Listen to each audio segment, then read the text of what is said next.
Boa noite, irmãos. Que a graça e a paz de Cristo sejam multiplicados na vida de vocês, amém? Tudo em paz, tudo tranquilo? Já voltaram no final de semana, né? Todo mundo aí com a consciência pesada, que comeram muito camarão, né? Mas para e queimar aí as calorias extras, né? Está testificando aí, irmão? Testificando, né? CrossFit, amanhã todo mundo no calçadão e todos os pecados estão perdoados, não é assim? Graças a Deus que ainda tem essas oportunidades. É bom estar com os irmãos aqui mais uma vez para podermos compartilhar nada do que temos, né, mas aquilo que Deus tem colocado no nosso coração. Eu só creio nisso porque se depender de mim mesmo eu fico calado aqui a noite inteira porque eu não sou de muita conversa, né? Mas quem faz tudo é o Senhor Jesus. Deus é soberano sobre todas as coisas, a igreja é dele, os filhos são dele, a família é dele, e quem é responsável para tomar conta desse povo não sou eu, é ele, amém? Então a gente se dispõe assim para ser uma espécie de mordomo, né? Aquele cara que fala pouco, mas que está sempre com a mãozinha assim, com uma bandeja, para levar aquilo que o cozinheiro, que o mestre preparou, de acordo com a nossa necessidade, amém? Porque nós estamos em casa, nós estamos em família, e o único lugar que a gente escolhe o que quer comer é no restaurante, não é assim, irmão? Não é assim? Lá no restaurante eles dão um cardápio e você escolhe o que quer comer, mas quando está em casa, debaixo da soberania dos pais, os filhos comem o que o pai fazem o cardápio de acordo com a necessidade dos filhos. Você crê nisso? Então pronto, então é isso que nós cremos também. Então nós estamos aqui para comer um pouquinho daquilo que Deus preparou para o seu povo, para a sua gente, para a sua família, para os seus filhos nessa noite. Tranquilo, queridos? Hoje pela manhã eu estive aqui com os irmãos e a gente falou um pouquinho a respeito da Páscoa, desse tempo que a gente está vivendo hoje, desse final de semana, dessa festa milenar que a gente vem vendo aí sendo repetida durante tanto tempo, mas que convém a gente periodicamente parar para analisar os fundamentos, os porquês, as razões, né? A gente vê mesmo na epístola de Pedro, ele repetindo alguns assuntos, e ele deixar todo mundo claro, dizendo assim: olha, eu sei que vocês já sabem de tudo. Como uma igreja dessa que sabe de tudo, né? Ele disse: eu sei, mas às vezes a gente fala só para relembrar. E é isso que a gente está fazendo, aproveitando esse tempo, já que a gente parou com a data, com o feriado, falar um pouquinho a respeito da Páscoa, como é importante, como eu falei hoje de manhã, na minha opinião, o evento mais importante para o cristianismo, a data mais importante para o cristianismo, porque ela revela todo o plano da redenção, ela revela Cristo, ela revela o plano de Deus que foi estabelecido no mundo. Então, desde o tempo do Egito, quando o povo estava no Egito, Deus, quando instituiu ali a Páscoa, nós lemos, para quem quiser ler em casa, nós lemos o texto de Êxodo capítulo 12, Deus instituiu ali um projeto, um plano, um script, um briefing que iria determinar um procedimento de uma festa, que iria revelar todo o plano de redenção dele para o homem. Ele estava revelando Cristo ali. Então, por isso que eu digo que é o evento mais importante. O cristão não pode deixar a Páscoa em segundo plano.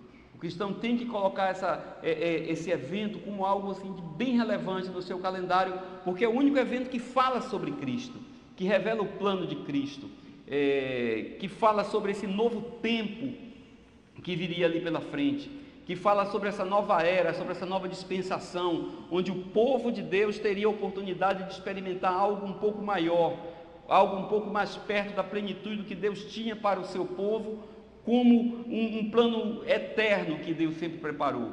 Então a Páscoa que foi instituída lá no tempo do Egito, quando o povo estava saindo do Egito, ela tem esse projeto, queridos. Por isso eu digo que a gente não pode deixar isso de lado, a gente tem que lembrar disso. Fala sobre a preparação, fala sobre o cordeiro que foi morto no final da tarde. Cordeiro que nós sabemos, Cristo, que morreu no final da tarde, como as criancinhas cantaram aqui, um Cristo que morreu com um propósito e que não poderia ser diferente, que não poderia ser de outro jeito, não poderia ser de outra forma. Tem muita gente aí que tem raiva de Pilatos, que quer matar Barrabás, que fica com raiva do Judas, que quer lá apedrejar o Pedro e tantos outros personagens, mas todos eles contribuíram e foram escolhidos a dedo para que esse projeto de Deus se cumprisse à risca, porque todos os planos do meu Deus, eles se cumprem. A minha Bíblia diz que os projetos de Deus, nenhum deles é frustrado. Amém? Então eu não tenho raiva do Barrabás, eu não tenho raiva do povo que escolheu Barrabás, eu não tenho raiva do Pilatos, oro, não, já foi, né? É o tempo de orar por ele, mas todos eles cumpriram o seu papel, cumpriram o seu projeto, para que aquele plano que foi estabelecido por Deus estivesse acontecendo, graças a Deus, nos nossos dias. E nós somos assim, eu não sei se privilegiados, mas nós temos a grande oportunidade de poder experimentar a plenitude desse plano de Deus hoje, no nosso tempo. Muitos irmãos nossos cooperaram com esse projeto, muitos irmãos nossos passaram por esse projeto e apenas vislumbraram o que poderia acontecer, mas nós não, nós temos a viver na íntegra, experimentando realmente tudo o que Deus preparou para o seu povo, através de seu Filho Jesus, quando fez também uma passagem e deixou de ser Jesus e passou a ser o Cristo de nossas vidas.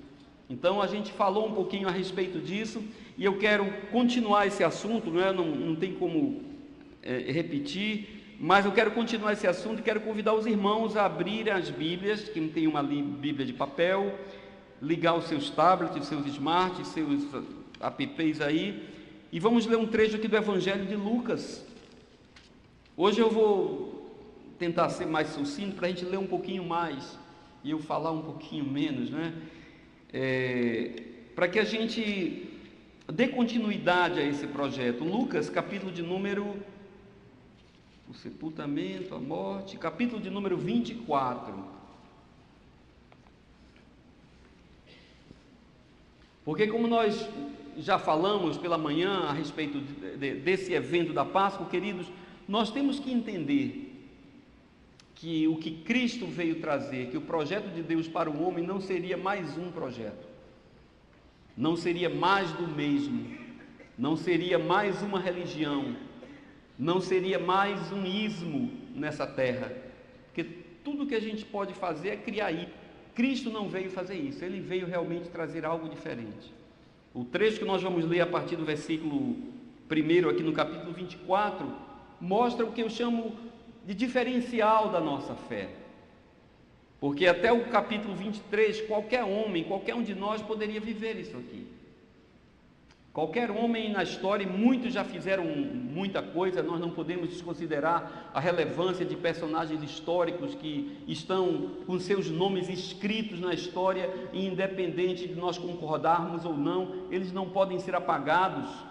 Todos eles tiveram um natalício, todos eles nasceram, todos eles tiveram Natal, então a gente pode comemorar o Natal de qualquer um deles, como nós comemoramos o Natal de Jesus, e não há nenhum problema nisso. Independente da data, não interessa, mas nós comemoramos o Natal de Jesus, tudo bem, mas posso comemorar o Natal, o meu Natal, posso comemorar o Natal da Madre Teresa Calcutá, eu posso, o Natal de qualquer pessoa. Os evangelhos narram a história de Jesus, como muitos livros narram a biografia de grandes homens desse mundo, o que eles fizeram de bom, os atos, as invenções, a ousadia, os desbravadores, aqueles que lutaram por independência, por causas sociais, por desigualdade. Tudo isso a gente pode narrar em qualquer livro, como os evangelhos narram, como o próprio História de Jesus aqui. E muitos desses homens, talvez a maioria deles, um dia morreram. Muitos morreram como heróis, muitos estão sendo lembrados na história até hoje pelo fato como doaram a vida. Tanto doaram a vida como entregaram a morte. E a gente não pode negar nada disso. E isso aconteceu também com Jesus. Esse homem que nós acreditamos que é o Filho de Deus, que veio à Terra, que viveu, teve uma história relevante, que teve, assim, foi um marco na história. Então ele também morreu. E a gente pode fazer uma celebração, pode fazer um monte de coisa em relação à morte de Cristo, que segundo a Bíblia fala, aconteceu numa sexta-feira, em uma festa de Páscoa, durante a festa de Páscoa.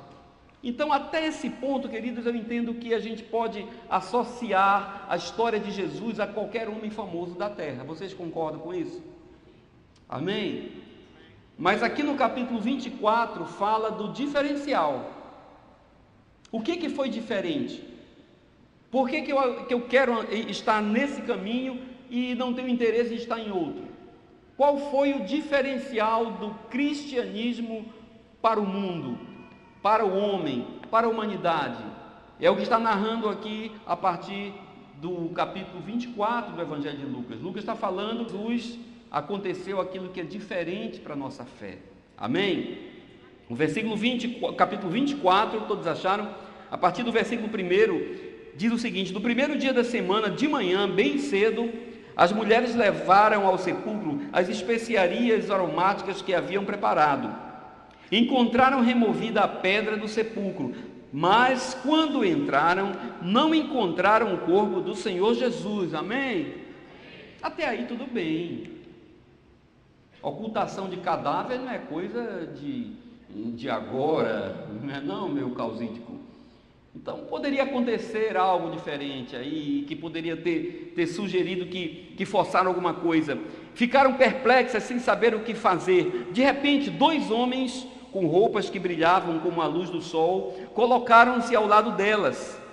Amedrontadas, as mulheres baixaram o rosto para o chão e os homens lhe disseram, e essa pergunta vale para a gente ainda hoje: por que vocês estão procurando entre os mortos aquele que vive? Amém? Nós não procuramos o nosso Deus no meio dos mortos. Não temos nada o que fazer, não temos nada o que fazer na tumba de Jesus, só se for um negócio turístico.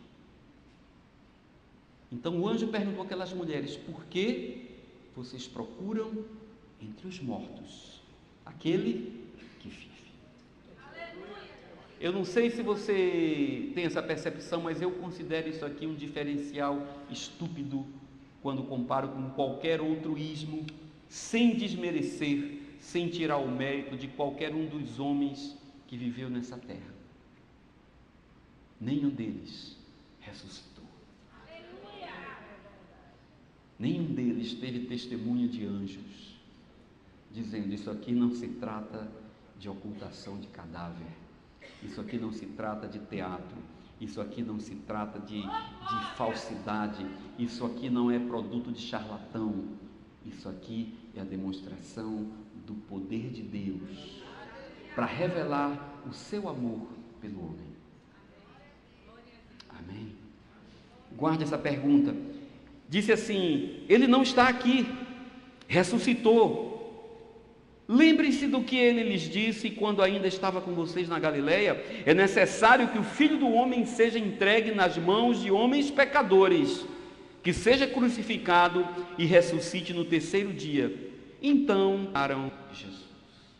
Amém?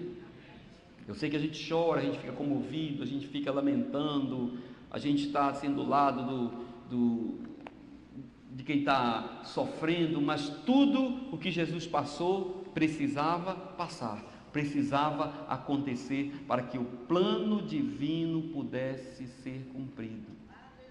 Queridos, isso aqui para a gente é o diferencial. Quando nós falamos de Páscoa, se eu tivesse falado, como eu falei hoje de manhã, eu falei a respeito de história, o que a gente viu, mas a gente entende que algumas gerações, os judeus, por exemplo, eles vêm celebrando a Páscoa ano após ano. Religiosamente eles vêm celebrando a Páscoa, e nós não podemos nos ater apenas à celebração de algo que aconteceu. Eles estão lembrando de um fato que é histórico: a libertação do povo quando saiu do Egito e foi para a terra prometida, cumprimento de promessa. Deus havia prometido que libertaria aquele povo, que levantaria um libertador, e ele chamou Moisés para isso. Então, depois do fato, depois que aconteceu, quando Deus instituiu a Páscoa, todos os anos eles comemoram a Páscoa. Mas qual é a diferença, queridos, que nós não podemos entender que seja a nossa realidade? A Páscoa que é comemorada por muita gente não é a Páscoa que revela Cristo. Um fato, é uma celebração de um fato passado, de uma história de libertação de um povo. Como a gente vê no nosso país, algumas celebrações, quando expulsaram um, expulsaram outro, guerra disso, guerra daquilo, isso aqui é um fato, mas nesse caso, a Páscoa não era apenas uma cerimônia para marcar uma saída de um povo, de um país para outro, de uma terra para outra. A Páscoa que Deus instituiu, o projeto que Ele instituiu, e Ele simbolizou através da Páscoa, foi para revelar um plano eterno de redenção, de reconciliação, de comunhão do homem com Ele. Então nós não podemos ficar parados no tempo, nós não podemos pensar como os antepassados, nós não podemos ficar olhando apenas para a letra, nós temos que entender o que aconteceu. Há um diferencial: Jesus Cristo ressuscitou, Ele está vivo. A nossa busca não pode ser como a busca de muitos que ainda estão obscurecidos pela ignorância, não tiveram a luz para entender o que isso representa e não conseguem ver o que isso está transportando de realidade, não para o presente, mas para o futuro. Por isso muita gente ainda fica agarrado no passado, por isso muita gente fica agarrado ainda em conceitos, em costumes judaicos. O cristianismo, sim, ele nasceu a partir judaica e veio com isso. Era o povo da época, era o que tinha na época, mas nós não podemos viver tradições de um povo antepassado, tradição de judeu, nós não podemos viver isso, porque o que Cristo representa para nós não é uma cultura de um povo, o que Cristo representa para nós é uma cultura de Deus, uma cultura eterna, uma cultura que não vai passar. Como Paulo falou, é uma novidade de vida. Eu não posso andar no cristianismo tentando viver há 6.000 anos atrás. A nossa referência não são os judeus ricos que estão em Nova York. Amém? Muita gente está agarrado porque o judeu ele preserva isso, ele faz aquilo. Olha os maiores ricos onde estão, olha isso aí. Cara, a nossa ideia não é essa, o nosso objetivo não é esse, o nosso modelo não é esse. O nosso modelo é Cristo, que foi revelado na cruz do Calvário. Então a gente não tem a nossa cultura presa nisso aqui. Esse é o diferencial que nós temos quando andamos com Cristo. Eu quero convidar os irmãos a ler um outro texto de Lucas, que não está no Evangelho de Lucas, mas está em Atos, que também foi escrito por Lucas.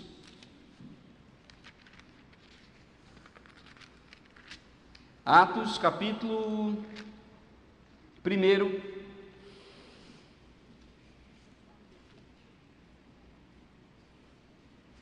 Atos capítulo 1, todos acharam? Amém? Atos capítulo 1 fala assim, Lucas escrevendo, ele diz assim, em meu livro anterior, que nós acabamos de ler agora, certo? Ele diz, em meu livro anterior, Teófilo escrevia a respeito de tudo o que Jesus começou a fazer e a ensinar, até o dia em que foi levado aos céus, depois de ter dado instruções por meio do Espírito Santo aos apóstolos que havia escolhido. Versículo 3: depois do seu sofrimento, Jesus apresentou-se a eles e deu-lhes muitas provas indiscutíveis de que ele estava vivo. Por que Jesus Cristo ressuscitou, irmão? Não foi porque o corpo desapareceu. Não foi porque ninguém encontrou mais o corpo de Jesus. Foi porque ele deu prova a muita gente de que ele estava vivo. Ele fez questão de ficar por aqui, andando, batendo selfie, passando nas redes, de grupo em grupo, as notícias acontecendo. Não por acaso, os primeiros que foram anunciados da ressurreição de Cristo foram as mulheres, né? Que trataram de divulgar as informações rápido. Apesar de não ter tido crédito logo no começo, mas ficou a pulga atrás da orelha. Tanto que Jesus, logo depois, quando se encontrou com alguns discípulos no caminho de Emaús, ele disse: que eles estão falando de quê? E eles estavam comentando a história das mulheres, que eles não deram crédito, mas ficavam alimentando, retroalimentando, passando de grupo para grupo. E Jesus disse: vocês não lembram?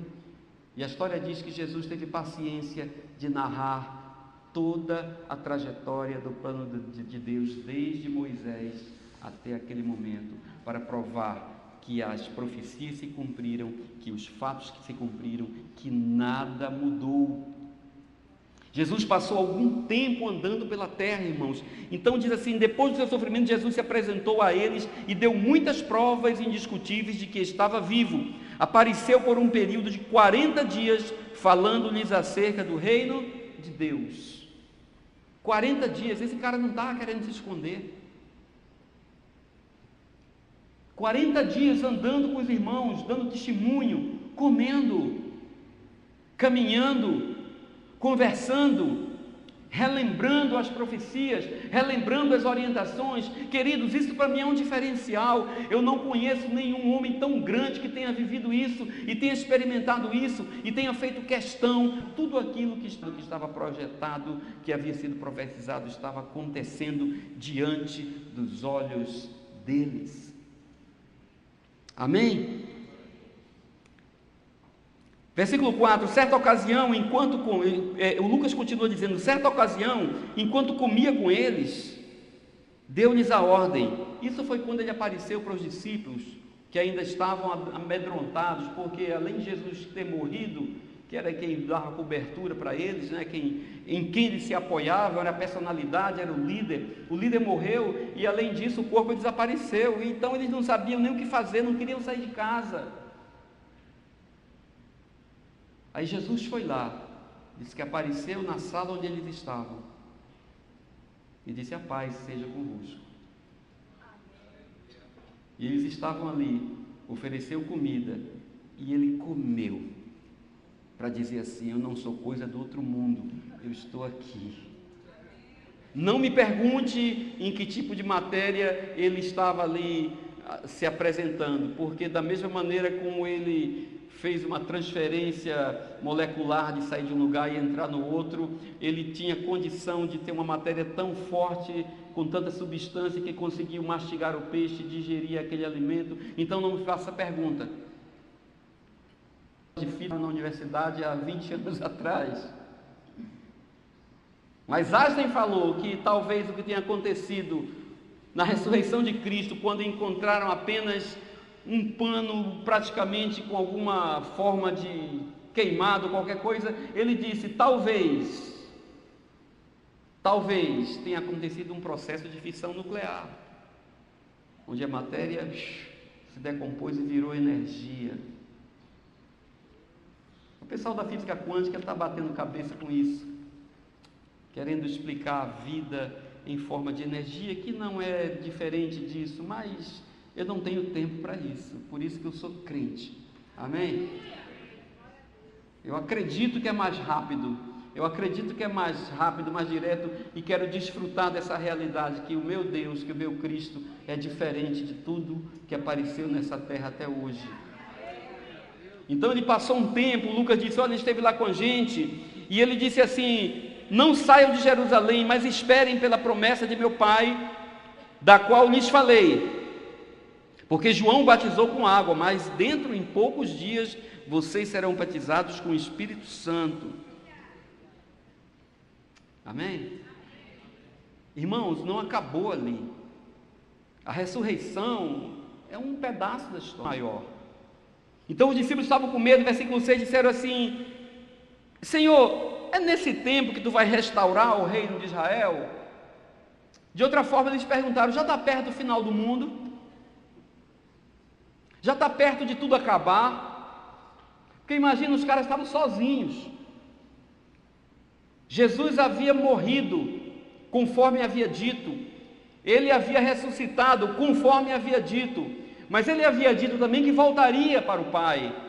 E os discípulos disseram, está 2x0, está acontecendo. Daqui a pouco ele vai voltar para o Pai. Como nós vamos ficar aqui? O que nós vamos fazer? Ele já ressuscitou, não vai mais ser preso, não vai acontecer nada. E nós? Então essa pergunta, esse cuidado dos discípulos, na verdade não era com a restauração de Israel. Eles estavam querendo saber se o mundo ia acabar logo para encerrar aquela história. E Jesus disse assim, não lhes compete saber os tempos ou as datas em que o Pai estabeleceu para a sua própria autoridade, mas, como ele havia dito, fiquem em Jerusalém, fiquem aqui onde estão, porque vocês receberão poder quando o Espírito Santo descer sobre vocês, e vocês serão as minhas testemunhas em Jerusalém, em toda a Judéia e até... Amém. Jesus estava ensinando aquele povo, Jesus estava ensinando aquela gente, Jesus estava ensinando que eles teriam que, como a partir de agora, aprender a confiar numa coisa chamada a palavra de Deus, unicamente, sem um corpo, sem uma figura, a palavra de Deus. Para encurtar, a gente sabe, eu sei que os irmãos já leram a história e conhecem tudo isso melhor do que eu, mas essa preparação, a descida do Espírito Santo, aquilo que havia sido prometido por Joel, que Jesus disse, fica esperando o que vai acontecer, os discípulos estavam tão ansiosos para isso, Jesus disse, espera, não vou dizer a data para vocês, não é da sua responsabilidade, não compete a você, colocou bem no seu lugar, compete ao Pai. Mas se nós fizermos as contas, irmãos, faltava uma semana.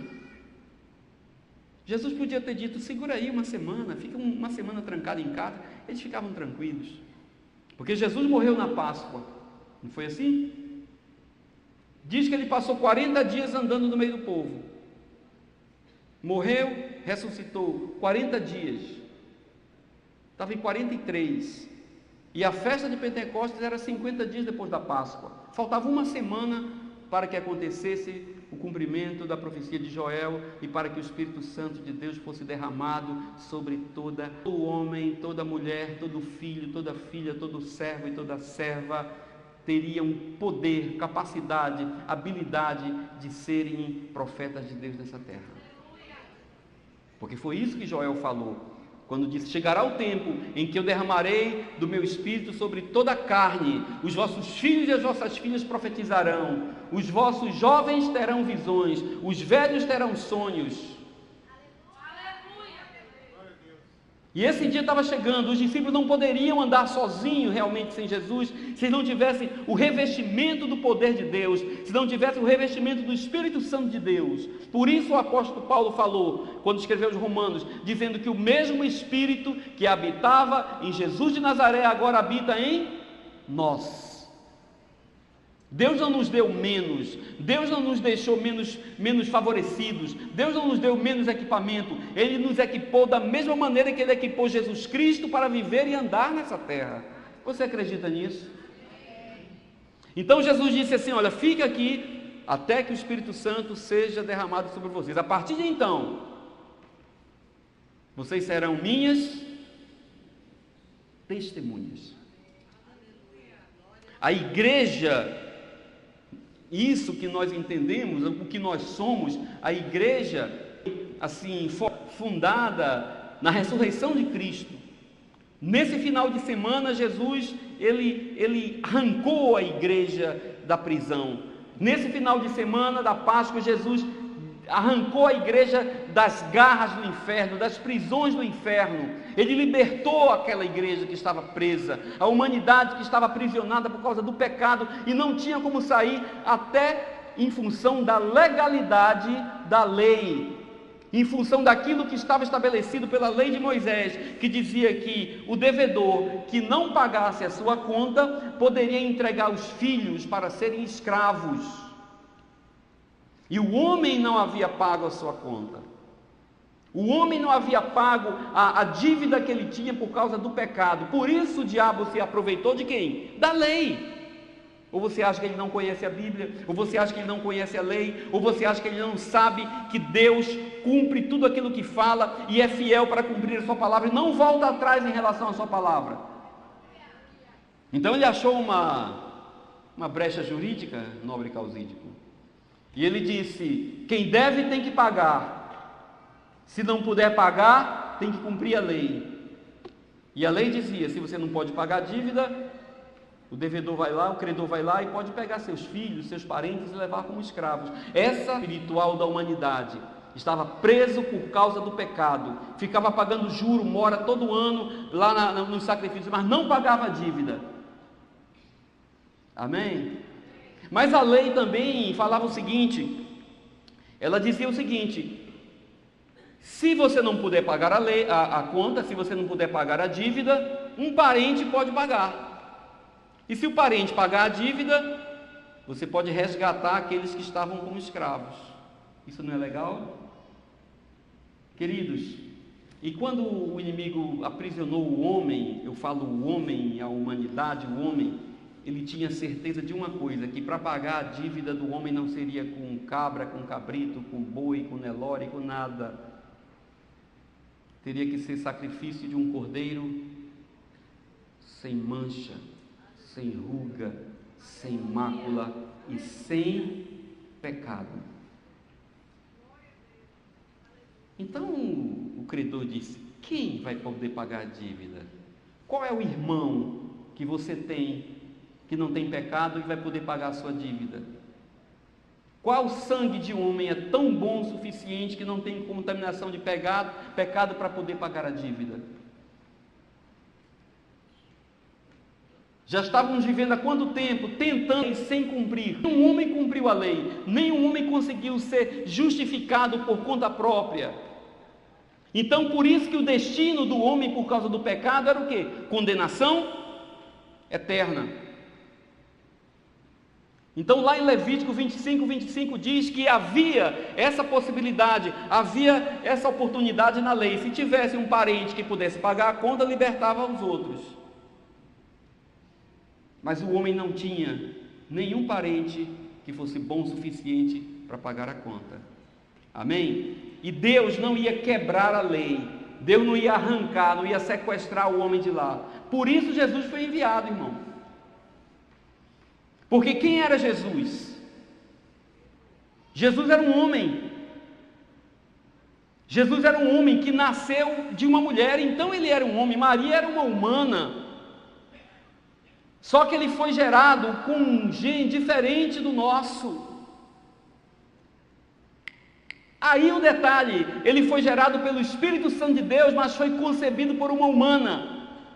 Então o Jesus que nasceu de Maria era um homem humano, meu irmão de sangue, que não tinha pecado, porque a concepção não foi através de um homem pecador, mas foi através do Espírito do próprio Deus.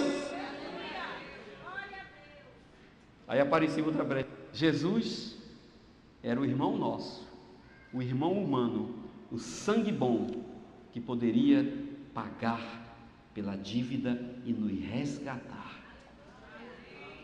Amém? Deu para entender, irmão?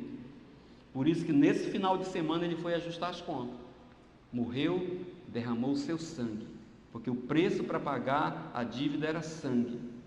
Há milhares de anos que os bodes e os carneiros nenhum tinha dado conta, mas já o sangue do Cordeiro de Deus que tira o pecado do mundo foi derramado em uma sexta-feira. E nesse final de semana, quando ele morreu, ele foi lá resgatar a igreja que estava presa. Por isso ele havia falado a Pedro alguns capítulos antes, em Mateus capítulo 16, ele disse: Pedro,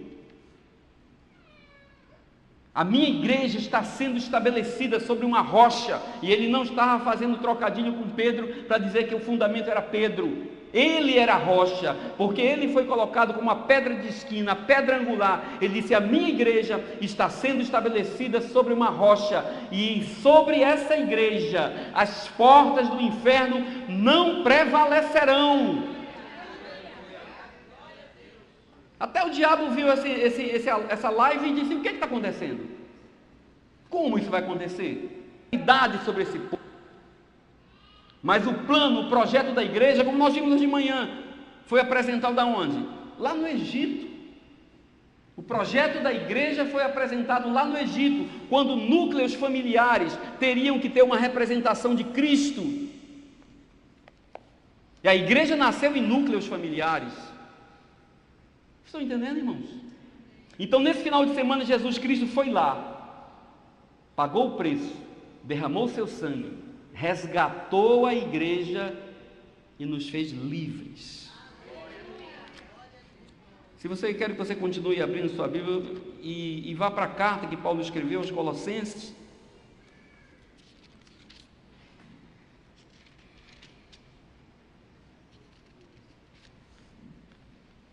capítulo de número 2.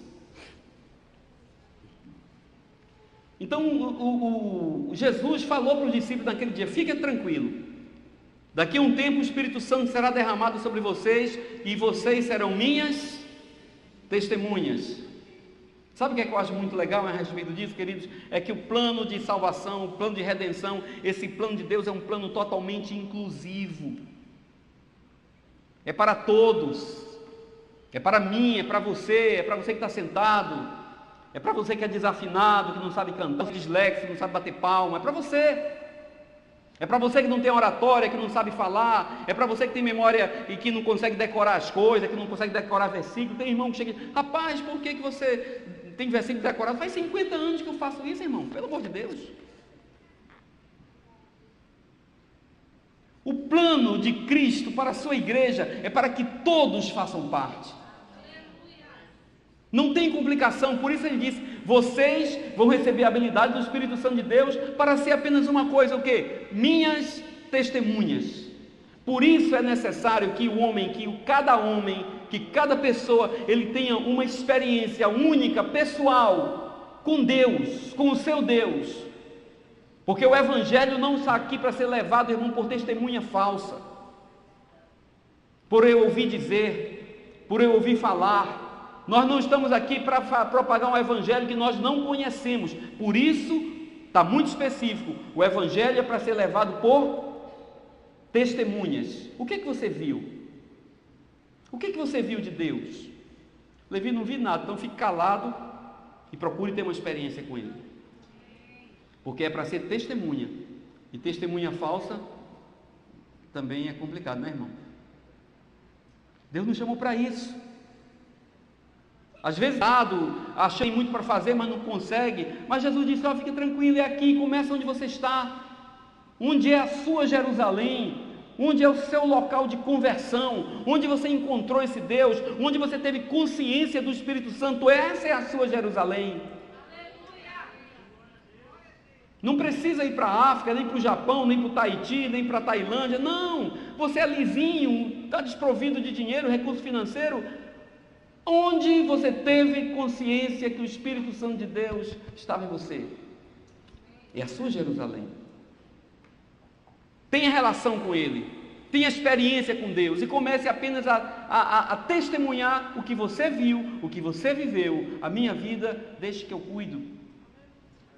Não dê testemunho da vida dos outros. A igreja precisa ter um testemunho próprio em Jerusalém, na Judéia, na sua vizinhança, em lugares que você não quer ir, em Samaria. Eu não quero ir para Samaria, judeu não queria ir para Samaria, mas talvez você precise ser testemunha em Samaria, como Jesus foi. E se precisar, vai até para os confins do mundo. Nós, para esse povo aqui, somos o quê? Confim do mundo. Nós somos promessa de Deus que alcançaria os confins do mundo. Então alguém chegou até o Brasil. Amém? E como a roda gira e o ciclo vai se movimentando, hoje os confins do mundo são a Europa, porque lá está totalmente desprovido do Evangelho. Então a gente tem que agora ir para os confins do mundo, para Londres, para a Inglaterra, para aqueles países lá, onde o percentual de cristãos declarados está chegando perto de 1%. E dizem que em 10 anos, estatisticamente, não haverá mais cristãos na Europa.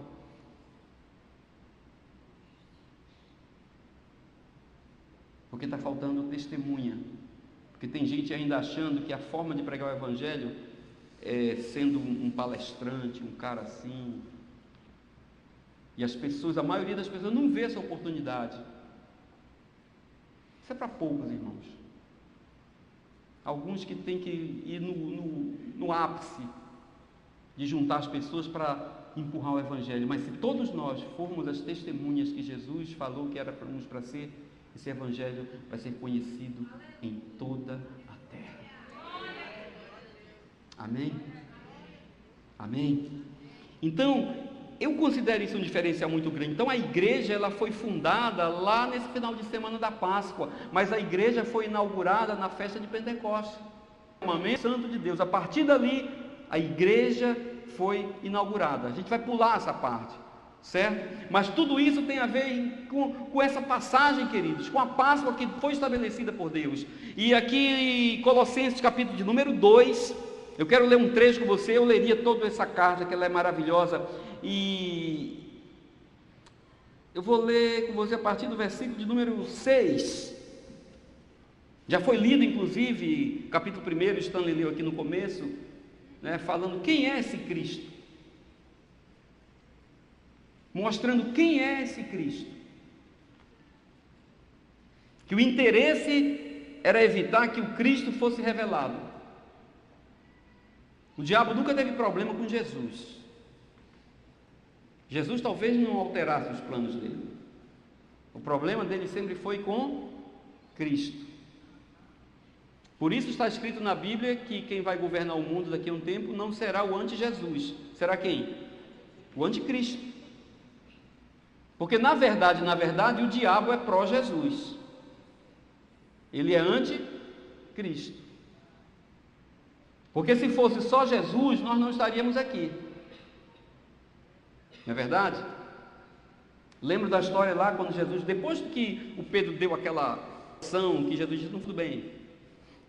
Aí logo em seguida Jesus disse, está chegando o tempo em que irei para Jerusalém, eu irei ser morto, eu irei ser crucificado, o negócio vai, a chapa vai esquentar, eu vou sair, então vão ficar sozinhos aqui vocês. Aí o Pedro disse assim, o Jesus, não faça isso. Lembra dessa história? Na sequência de Mateus 16. Não faça isso. O negócio está bom agora, o ministério está expandindo. As pessoas estão dando crédito, multidões, já juntou 5 mil, já juntou 15 mil. Está na hora de a gente fazer uma sede, comprar um prédio, uns camelos de luxo. Agora o negócio está bombando, Jesus. Todo mundo já sabe que você faz milagres. Todo mundo já sabe que você cura. Quer algo mais popular do que isso? Vai encher os estádios. É a hora realmente de ser pop. Não vá para Jerusalém. Fica aqui. E Jesus, na mesma hora, disse assim, para trás de mim, o quê? Para trás de mim, anticristo. Porque a mensagem de Satanás pela boca de Pedro era pró-Jesus. Porque Jesus era o cara do milagre, Jesus era o cara das obras, Jesus era o cara popular, Jesus era aquilo que a gente quer ser. Quem quer ser seguidor de Jesus? Quem quer ser igual a Jesus? Todo mundo quer, irmãos. Já pensou chegar aqui, orar e multiplicar, aparecer sanduíche, pizza para todo mundo, para alimentar a multidão? Oh, glória!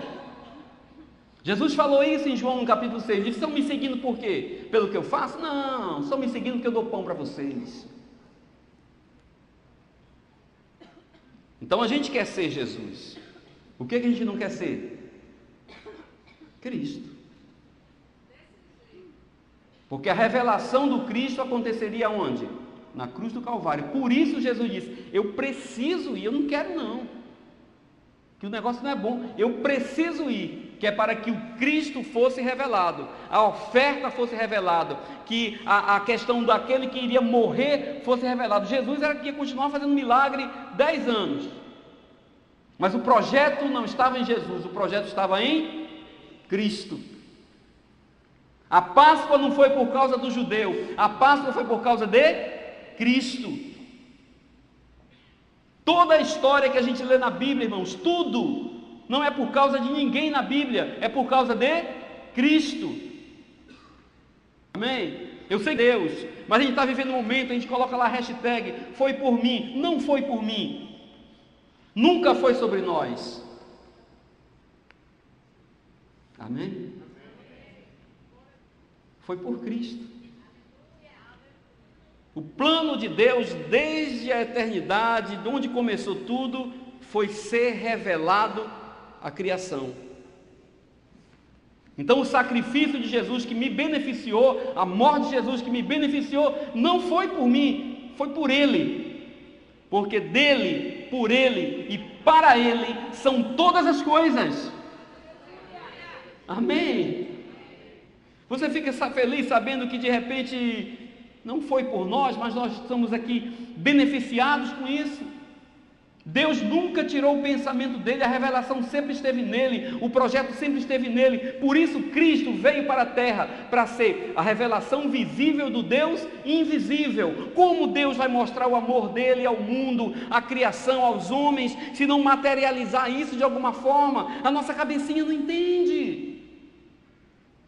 Então Cristo veio ser a materialização de quem? Do Deus invisível. Por isso em Colossenses capítulo 1 já foi lido. Porque Ele é a revelação visível do Deus invisível, o mistério que esteve oculto pelo céu. Cristo em nós, a esperança da glória. Porque nele, por Ele e para Ele subsistem todas as coisas, que é anjos ou principados, potestades, tudo, querido. Amém? Eu estou respirando por causa de Cristo. A gente está vivendo por causa de Cristo. Nós estamos existindo por causa de Cristo. As folhas estão verdes por causa de Cristo. Os demônios existem por causa de Cristo. Está escrito em Colossenses capítulo 1. Então é para todo mundo baixar a bola e entender quem é o supremo, quem é o grande, de quem é a supremacia, de quem é a soberania, quem é que governa todas as coisas, e que se nós estamos aqui é por causa da graça de Deus que nos alcançou quando ainda estávamos mortos em nossos delitos e pecados, sujos, fedidos de lama, sem roupa bonita, sem massinha no cabelo, sem dar oferta, sem fazer coisa alguma. Foi de lá que esse Deus quis nos tirar para revelar quem Ele é.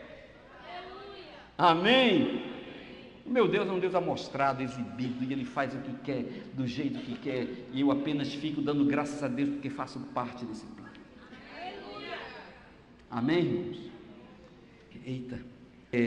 Então aqui em Colossenses capítulo de número 2, diz o seguinte, versículo 6, olha, como vocês receberam, portanto, assim como vocês receberam Cristo, olha como Paulo está falando, ele não está falando Jesus Cristo, ele está falando o que agora? Cristo Jesus. Está entendendo? Por quê? Porque ele venceu. Porque aqui ele já foi oferta. Porque aqui ele já foi revelado. Porque ele deixou de ser agora o Jesus, simplesmente. Mas agora ele é o Cristo Jesus. O status atual dele, né? O status quo dele agora é o quê? Cristo. Não é mais Jesus. Ele não anda mais entre nós, mas ele foi elevado a Cristo. Ele foi a oferta. Então ele diz assim, olha, portanto, assim como vocês receberam Cristo Jesus, gosta disso aqui, vírgula, o Senhor. Amém? A Páscoa veio para fazer uma passagem. É estranho, é meio antagônico isso. Da escravidão para a liberdade. Nós saímos da escravidão para a liberdade, mas continuamos com um Senhor. A diferença é o que nos prende.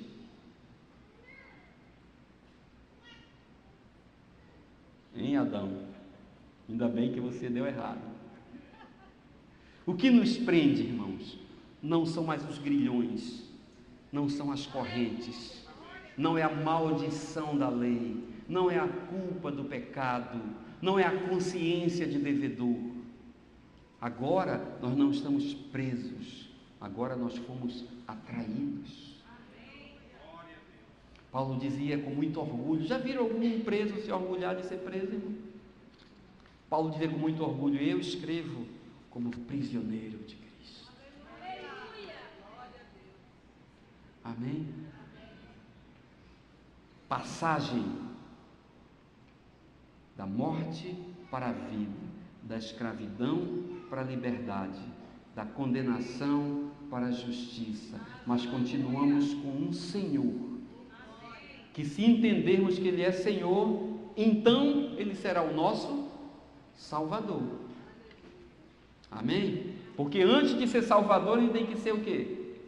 Senhor da sua vida. para que Ele possa dizer o que Ele quer de você, e você possa com alegria ter a vontade dEle. Aí, porque se você não tiver Cristo como Senhor, o Senhor continua sendo você, e é aquilo que nós falamos de manhã.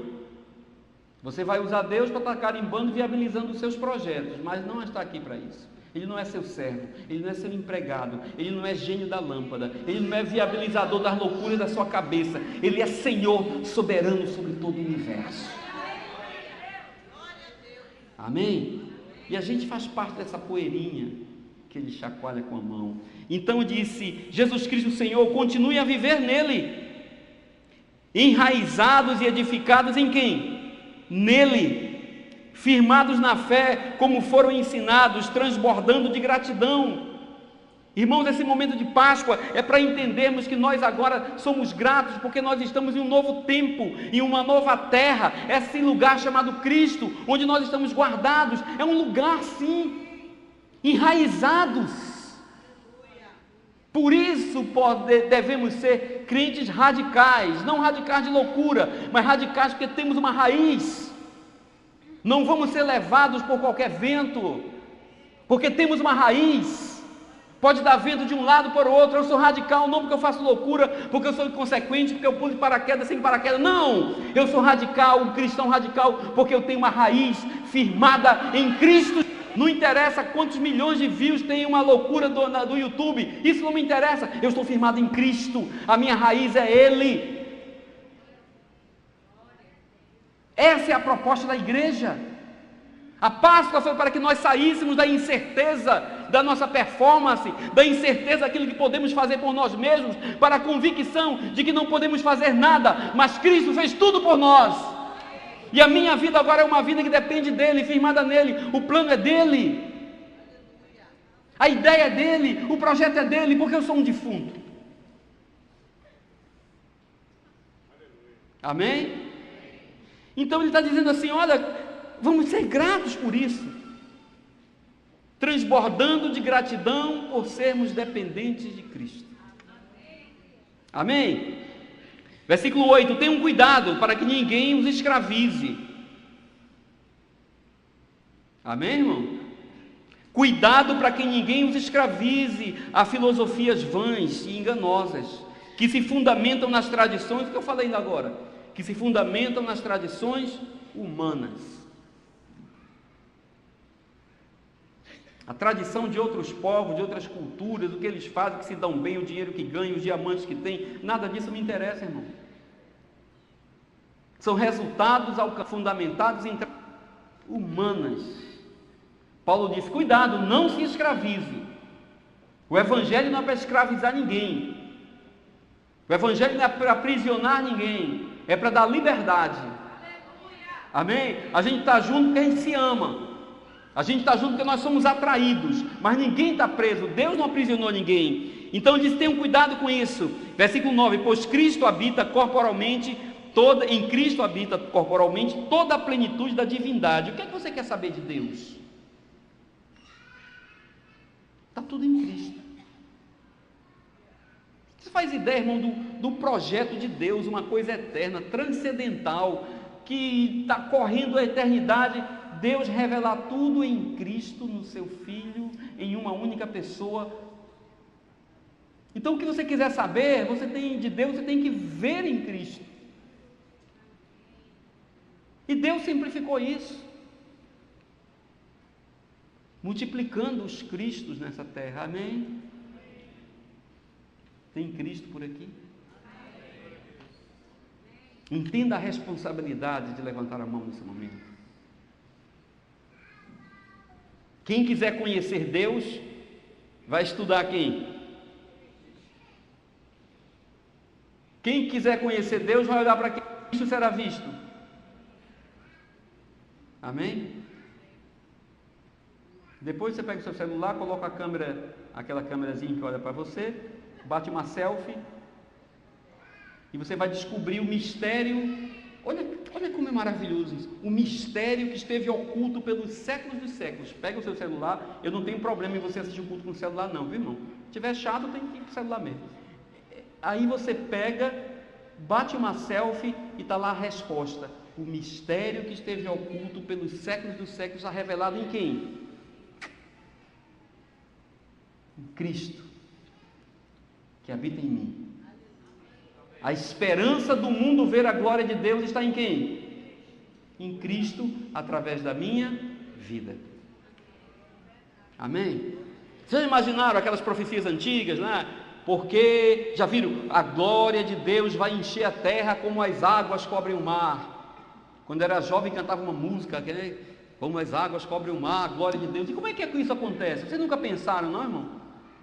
Como é que a glória vai encher a terra como as águas cobrem o mar? Já imaginaram? É a glória de Deus enchendo a terra. É o seu funcionário vendo a glória de Deus. É o seu empregado de Deus. O prédio que às vezes não sabe nem o nome dele e acha que ele é um invisível vendo a glória de Deus.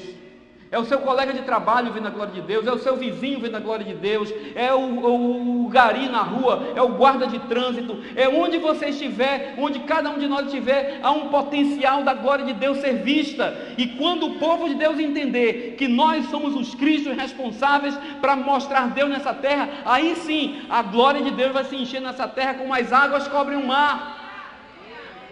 Não fiquem imaginando que isso vai acontecer com um monte de gente gritando na rua, glória, glória, glória. Não, isso vai dar escândalo, ninguém vai entender nada. Mas revela Deus na sua vida, mostra o amor de Deus na sua vida. Quem quiser conhecer Deus vai ter que olhar para mim, e eu tenho que ter responsabilidade em relação a isso. Amém? Então, queridos, isso é um diferencial. A passagem, a ressurreição de Cristo veio para trazer isso para a nossa vida, porque em Cristo habita corporalmente a divindade, versículo 10, e por estarem nele, que é o cabeça de todo poder e autoridade, vocês receberam essa plenitude. Amém? Nele também vocês foram circuncidados. Eu amo essa parte aqui. Os irmãos podem dizer amém, só os homens podem dizer amém comigo. Amém? Amém. Nele também vocês foram circuncidados, não com uma circuncisão feita por mãos humanas, com uma pedra tosca, mas com uma circuncisão que é o despojamento do corpo na carne. Agora, por que isso aconteceu? Porque eu sou bonzinho, porque eu sou bonitinho, porque eu canto legal, porque eu dou glória? Não. Versículo 12 diz: isso aconteceu quando vocês foram sepultados com ele no batismo. Amém? Batismo, irmão. Quem foi sepultado? Cristo. Batismo é confissão de fé. Batismo é declaração de fé. Batismo é onde a sua fé é confrontada com aquilo que vai talvez tirar a sua vida. Batismo é isso. Então, se eu acredito no Evangelho, se eu acredito no sacrifício, se eu acredito no plano de Deus, se eu acredito que Ele morreu por mim, eu estou confessando, estou sendo batizado em relação a isso. Cristo foi sepultado e eu fui sepultado com Ele. Amém?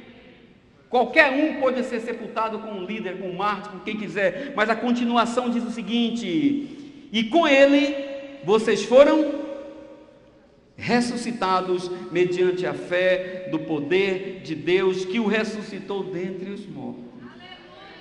Você consegue ver quanto diferencial nós temos em relação a qualquer ismo dessa terra? Amém? A plenitude de Deus pode ser vista em nós. Nós podemos experimentar aquilo que Deus tem de bom para fazer nessa terra através da nossa vida. Queridos, se nós não entendermos isso, nós ainda não estamos no nível de andar e ser chamado de igreja. Versículo de número 13. Quando vocês estavam mortos, olha, tudo isso aconteceu antes da gente fazer qualquer coisa. Antes de tocar os pés de sentimentais de Wilson. Uau. Antes da gente se emocionar, antes de chorar, antes de fazer tudo. Quando vocês estavam mortos em pecados e na incircuncisão da sua carne, Deus os vivificou em Cristo. Tudo isso aqui é para baixar a bola. De quem é o mérito, irmão? Quem que me arrancou de lá? Deus fez tudo. O que é que eu preciso? Eu preciso usar o que Ele também já me deu, para que eu não achasse essa história maluca e improvável. Ele disse: eu vou colocar um chipzinho de fé, para que toda loucura que eu fale, você acredite, e viva, e experimente a plenitude, porque o que eu tenho no meu pensamento é muito maior do que você tem no seu pensamento. O que eu vejo é muito maior do que você pode ver. Os meus caminhos são mais largos. Com a sua cabeça você não pode entender. Estou entendendo, irmão? A Páscoa é para isso. A Páscoa foi para a gente entender que houve essa passagem. Sair do natural, sair do meu pensamento, sair da minha caixa, sair da minha tenda, sair do meu lugar de segurança, sair do meu lugar de conforto. Quem é que garante segurança aqui para você? Quem é que garante segurança para os seus filhos? Quem é que garante segurança para a sua casa, irmãos? Estávamos mortos e Deus nos vivificou, e eu não fiz absolutamente nada por isso. Por isso, versículo 6 diz: eu tenho que andar transbordando de gratidão. Amém? Ele nos perdoou de absolutamente todas as transgressões. Ficou alguma de fora, irmão? Ele nos perdoou de todas as transgressões. A escrita de dívida, lembra do que eu falei lá, da brecha na lei, Levítico 25, 25, ele pegou e disse: meus irmãos estão presos, e eu trouxe sangue bom, para pagar essa conta. Cadê a promissória? Cadê a duplicata? Cadê o título que já estava protestado, né, Stanley? Cadê o título protestado? Me dá aqui. A conta está paga. Amém? Ele cancelou todo o escrito de dívida que estava contra nós e que era contrário a nós, e ele a removeu pregando-a na cruz. Na cruz do Calvário. Ele, na verdade, foi aquela carta de dívida. Ele foi a duplicata paga. Ele foi a declaração de quitação da nossa vida em relação a Deus, em relação ao pecado, em relação ao diabo, em relação às potestades, em relação a tudo. Ele foi pregado na cruz, de forma alta, pública, para que todos pudessem ver. Alguns irmãos nossos morreram no anonimato. A gente não sabe direito, olha para saber como alguns. O meu Cristo morreu em um lugar alto, em um lugar público, em um lugar conhecido, para que todos pudessem ver e ninguém pudesse contestar. Ele não faz nada às escuras, ele não faz nada escondido, ele não faz nada em secreto. Ele ressuscitou e se responsabilizou pelo ato. Passou 40 dias andando e pelo menos 500 testemunhas o viram. Ninguém pode negar isso.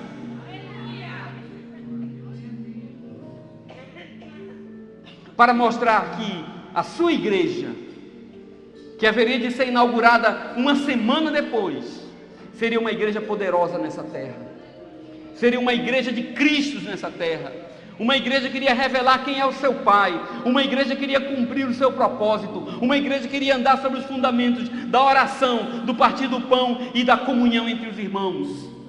Não estranhamente, no caminho de Emaús, quando se encontrou com os discípulos, ninguém identificou quem era Jesus.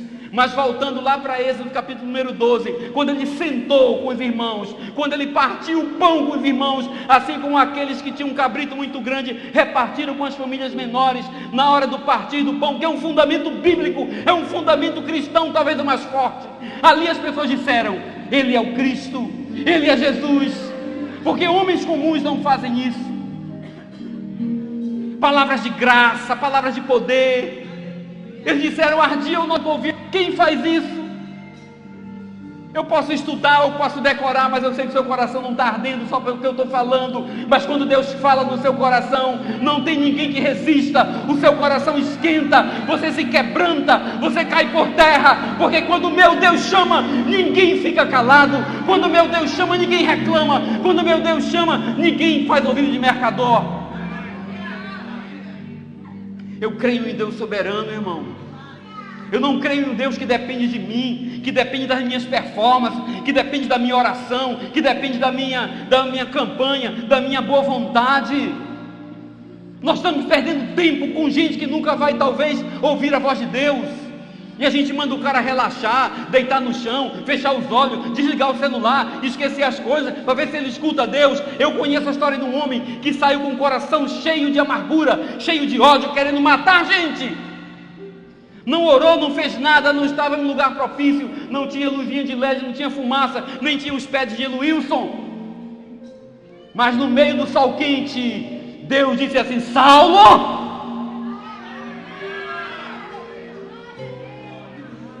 E sem clima, sem ambiente favorável, sem vontade de fazer, sem querer fazer coisa alguma, aquele homem caiu por terra. Porque ele não era um bode, ele era uma ovelha que achava que era o bode. Ele ouviu a voz do pastor e disse: sim, Senhor. Esse é o Deus que eu creio, esse é o Deus que eu confio, que nos tira do lamaçal, que não faz nada dependendo da minha vontade. Paulo depois disse: poxa vida, o que eu quero fazer eu não faço, o que eu não quero eu faço. Por quê? Porque a soberana vontade de Deus agia sobre a vida dele. Esse é o Deus que nos chamou, esse é o Deus que nos escolheu, esse é o Deus que nos fez povo de sua propriedade exclusiva, esse é o Deus que criou essa igreja, esse é o Deus que arrancou essa igreja das profundezas do inferno, e não há nada que possa se reter, não há nada que possa nos segurar, não há nada que possa deter o avanço da igreja do Senhor nessa terra. Não tenho tempo para falar de história, não tenho tempo para mostrar quantos reinados caíram e a igreja prevaleceu. Mas tenho tempo para alertar você, irmão. Se espelha em Cristo, olha para o propósito, não perde tempo com as tolices do mundo, não gasta seu tempo porque uma escola de samba ridicularizou Jesus lá em São Paulo e perdeu o campeonato ainda. Não perde tempo com isso, porque o finalzinho dessa história diz aqui no versículo 16: e tendo despojado os poderes e as autoridades, fez dele um triunfando sobre eles na cruz. O espetáculo que o meu Cristo fez já aconteceu.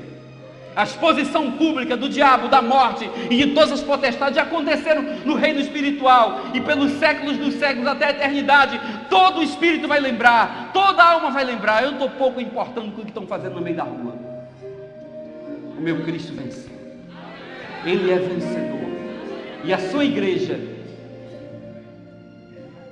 que foi sepultada com Ele, ressuscitou com Ele, está sentada ao lado de Deus, triunfante e poderosa. Que Deus abençoe os irmãos.